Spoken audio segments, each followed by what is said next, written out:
Okay. My name is Victoria Williams, and I have an architecture firm called VBA Design. And before I joined CABS, I had just left a previous business and was pretty torn up about it. It was something that was not in my nature.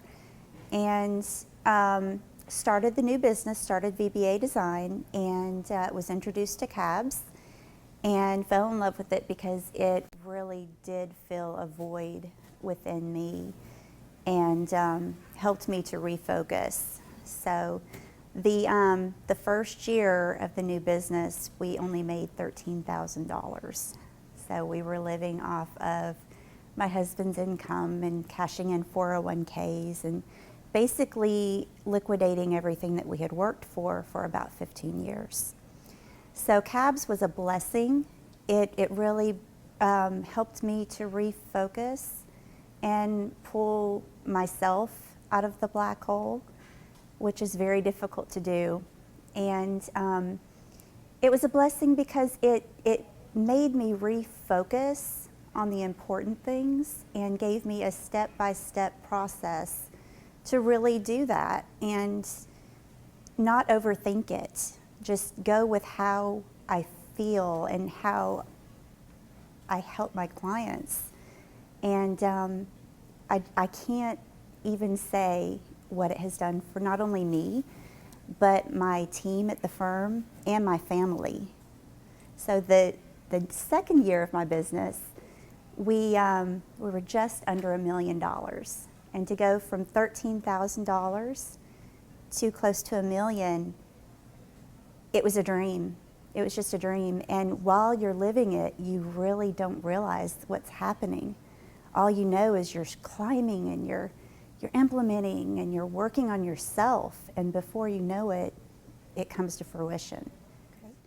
Well, the first year in CABS was a major learning experience. Not only learning what to implement in the business, but how to train yourself to accept what you're about to receive, because you can get all of the clients in the world, but until you know how to process that and put procedures and systems in place, it can overwhelm you.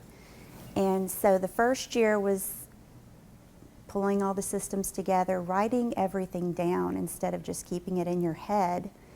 And I needed some accountability. You know, when you have your own business, you really have no one to answer to other than your clients. So having an accountability buddy and having monthly calls, it really helped keep me on track so that I didn't slip. I continued on to the leverage track due to the fact I was maxed out. I had grown so much that I could not breathe, and that was what I needed to have happen.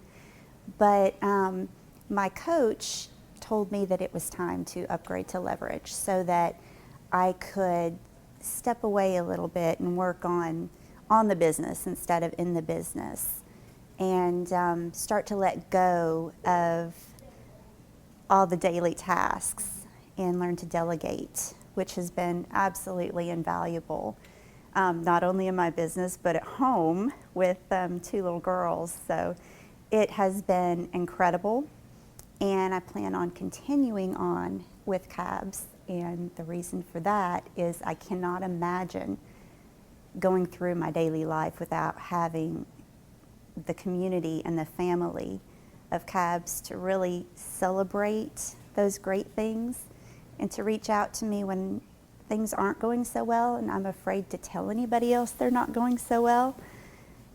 And because I need somebody to stretch me and stretch my business so many times, you may be a big fish in a small pond and no one's going to force you to level up unless you pick your community to help you level up, and that is CABS. To unplug would be extremely detrimental. There's so much pressure out there in the world to do things the way everybody else does them. And when you do something different that makes you innovative, that sets you apart, there's a lot of kickback, there's a lot of negativity, and you start to doubt yourself. And if you're plugged in, that doesn't happen because you have like-minded people that are cheering you on and saying that you can do it, and you don't want to be just another version of ordinary. You want to be something incredible and innovative. Unplugging would be a death sentence, basically, and I don't plan on unplugging.